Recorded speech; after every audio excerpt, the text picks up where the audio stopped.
बोलो दशा माता की जय। दशा माता व्रत की प्रमाणित कथा के अनुसार प्राचीन समय में राजा नल और दमयंती रानी सुखपूर्वक राज्य करते थे। उनके 2 पुत्र थे। उनके राज्य में पूजा सुखी और संपन्न थी। एक दिन की बात है कि उस दिन होली दशा थी। एक दिन ब्राह्मण राजमहल में आई और रानी से कहा, दशा का डोरा ले लो। बीच में दासी बोली, रानी साहिबा, आज के दिन सभी सुहागिन महिलाएं दशा माता की पूजा और व्रत करती है तथा इस डोरे से पूजा करके गले में बांधती है, जिससे अपने घर में सुख समृद्धि आती है। रानी ने ब्राह्मणी से डोरा ले लिया और विधि अनुसार पूजन करने के गले में बांध लिया। कुछ दिनों के बाद राजा नल ने दमयंती के गले में डोरा बंधा हुआ देखा। राजा ने पूछा, इतने सोने के गहने पहनने के बाद भी आपने यह डोरा क्यों पहना? रानी कुछ कहती, उसके पहले ही राजा ने डोरे को तोड़कर जमीन पर फेंक दिया। रानी ने उस डोरे को जमीन से उठा लिया और राजा से कहा, यह तो दशा माता का डोरा था। आपने उनका अपमान करके अच्छा नहीं किया। जब रात्रि में राजा सो रहे थे तब दशा माता सपन में बुढ़िया के रूप में आई और राजा से कहा, राजा, तेरी अच्छी दशा जा रही है और बुरी दशा आ रही है। तूने मेरा अपमान करने अच्छा नहीं किया। ऐसा कहकर बुढ़िया दशा माता अंतर्ध्यान हो गई। अब ऐसे तैसे दिन बीतने गए। वैसे कुछ ही दिनों में राजा के ठाट बाट, हाथी घोड़े, लाव लश्कर, धन दौलत, सुख शांति एवं कुछ नष्ट होने लगे। तब तो भूखे मरने का समय आ गया। एक दिन राजा ने दमयंती से कहा, तुम अपने दोनों बच्चों को लेकर अपने मायके चली जाओ। रानी ने कहा, मैं आपको छोड़कर कहीं नहीं जाऊंगी। जिस प्रकार आप रहेंगे उसी प्रकार भी आपके साथ रहूंगी। तब राजा ने कहा, अपने भी आपके साथ रहूंगी। तब राजा ने कहा, देश को छोड़कर दूसरे देश में चले, वहां जो काम मिल जाएगा वही काम कर लेंगे। इस प्रकार नल दमयंती अपने देश को छोड़कर चल दिए। चलते चलते रास्ते में भील राजा का महल दिखाई दिया। वहां राजा ने अपने दोनों बच्चों को अमानत के तौर पर छोड़ दिया। आगे चलते तो रास्ते में राजा के मित्र का गांव आया। राजा ने रानी से कहा, चलो हमारे मित्र के घर चलें। मित्र के घर पहुंचे पर उसका खूब आदर सत्कार हुआ और पकवान बनाकर भोजन करवाया। मित्र ने अपने शयन कक्ष में बुलाया। उसी कमरे में मोर की आकृति की खूंटी पर मित्र की पत्नी का हीरो जड़ा कीमती हार टंगा था। मध्य रात्रि में रानी की नींद खुली तो उन्होंने देखा कि यह बेजान खूंटी हार को निगल रही है। यह देखकर रानी ने तुरंत राजा से जाकर दिखाया और दोनों के विचार किया कि सुबह होने पर मित्र के पूछने पर क्या जवाब देंगे।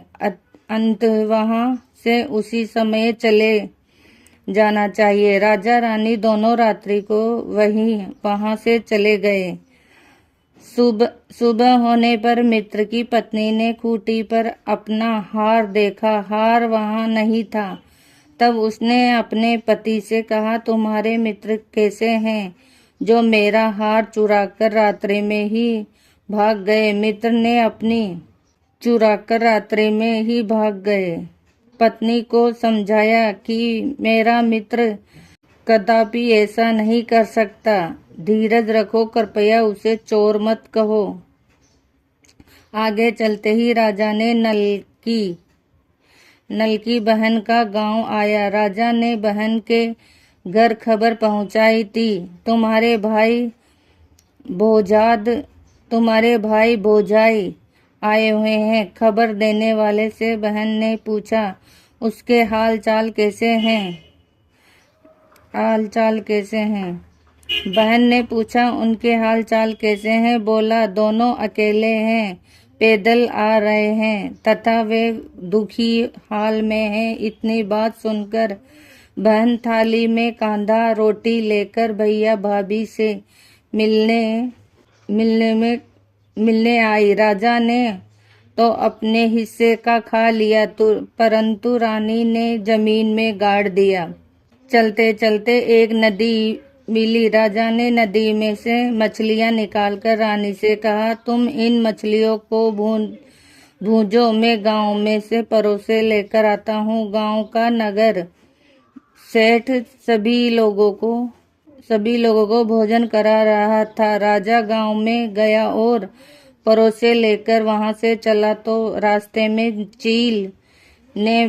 चील ने झपट मारा तो सारा भोजन नीचे गिर गया। राजा ने सोचा कि रानी विचार करेगी कि राजा तो भोजन करके आ गए और मेरे लिए कुछ भी नहीं लाया। उधर रानी मछलियां भूंजने लगी तो दुर्भाग्य से सभी मछलियां जीवित होकर नदी में चली गई। रानी उदास होकर सोचने लगी कि राजा पूछेंगे और सोचेंगे कि सारी मछलियां खुद ही खा गई। जब राजा आए तो मन ही मन समझ गए और वहां से आगे चल दिए। चलते चलते रानी मायके का गांव आया।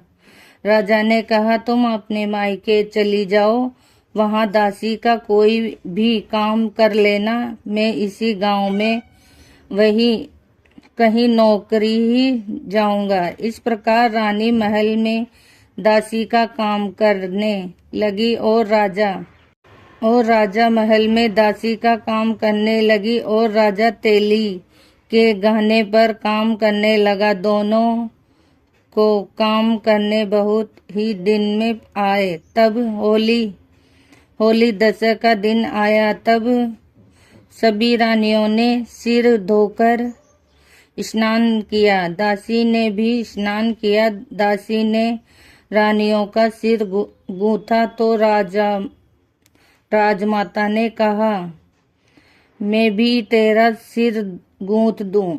ऐसा कहकर राजमाता तब दासी का सिर गूंथ रही थी। तब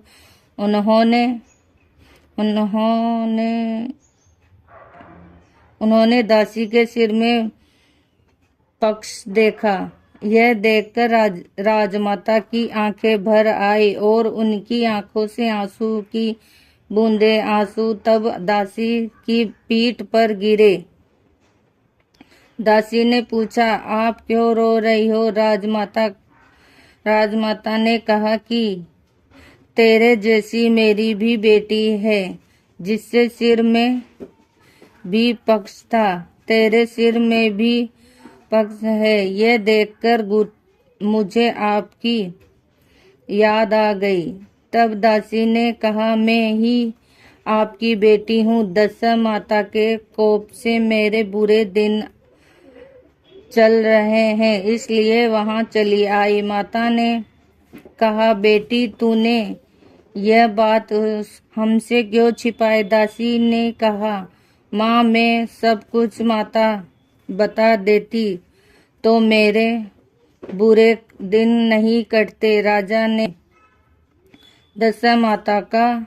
आज मैं दशा माता का व्रत करूंगी तथा उसके गलती की क्षमा याचना करूंगी। अब तो राजमाता ने बेटी से पूछा, हमारे जमाई राजा हैं? बेटी बोली, ये इसी गांव में किसी तेली के घर काम कर रहे हैं। अब गांव में उनकी खोज कराई गई और उन्हें महल में लेकर आए। जमाए राजा ने स्नान कराया, नए वस्त्र पहनाए और पकवान बनाकर उन्हें भोजन करवाया गया। अब दशा माता की आशीर्वाद से राजा नल और दमयंती के अच्छे दिन लौट आए। कुछ दिन वहीं बिताने के बाद अपने राज्य आने को कहा। दमयंती ने पिता से खूब सारा धन, लाव लश्करी, हाथी घोड़े आदि लेकर बेटी जमाई को विदा कर दिया। रास्ते में वहीं जगह पर और जहां रानी ने मछलियां को भूला था और राजा ने हाथ से चील के झपटा मारने से भोजन जमीन पर आ गिरा था, वहीं राजा ने पूछा, तुमने सोचा होगा कि मैंने अकेले भोजन कर लिया होगा, परंतु चील ने झपटा मारकर गिरा दिया था। अब रानी ने कहा, आपने सोचा होगा मैंने मछलियां भूनकर अकेले खा ली होगी, परंतु वो जीवित होकर नदी में चली गई। चलते चलते अब राजा की बहन का गांव आया। राजा ने बहन से कहा, बहन के घर खबर भेजी। खबर देने वाले ने से पूछा कि उसके राजमहल कैसे हैं, उसके हाल चाल कैसे हैं। उसने बताया कि वे बहुत अच्छी दशा में हैं। उनके साथ हाथी घोड़े लाव लश्करी एवं यह सुनकर राजा की बहन मोतियों की थाल सजाकर लाई। दमयंती ने धरती माता से प्रार्थना की और कहा, माँ, आज मेरी अमानत मुझे वापस दे दो। यह कहकर उस जगह को खोदा जहां कांदा रोटी गाड़ दिया था। खोदने पर रोटी तो सोने की और कांदा चांदी का हो गया। ये दोनों चीजें बहन की थाली में डाल दी और आगे चलने की तैयारी करने लगे। वहां से चलकर राजा अपने मित्र के घर पहुंच गया। मित्र ने उनका पहले से सामान ही खूब आदर चमत्कार और सामान दिया। रात्रि में विश्राम के लिए उन्हें उसी समय कक्ष में बुलाया।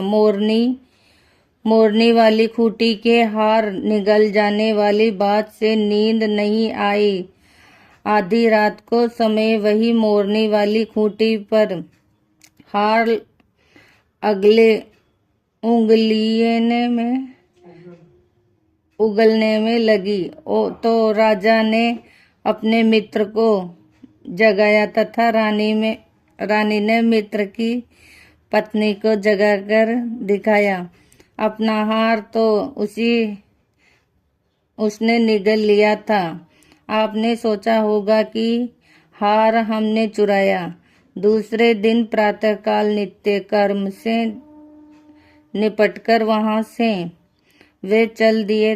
वे भील राजा ने वहां पहुंचे और अपने पुत्र को मांगा तो भील राजा ने देने से मना कर दिया। गांव के लोगों ने इन बच्चों को वापस दिलाया। नल दमयंती अपने बच्चों को लेकर अपनी राजधानी के निकट पहुंची।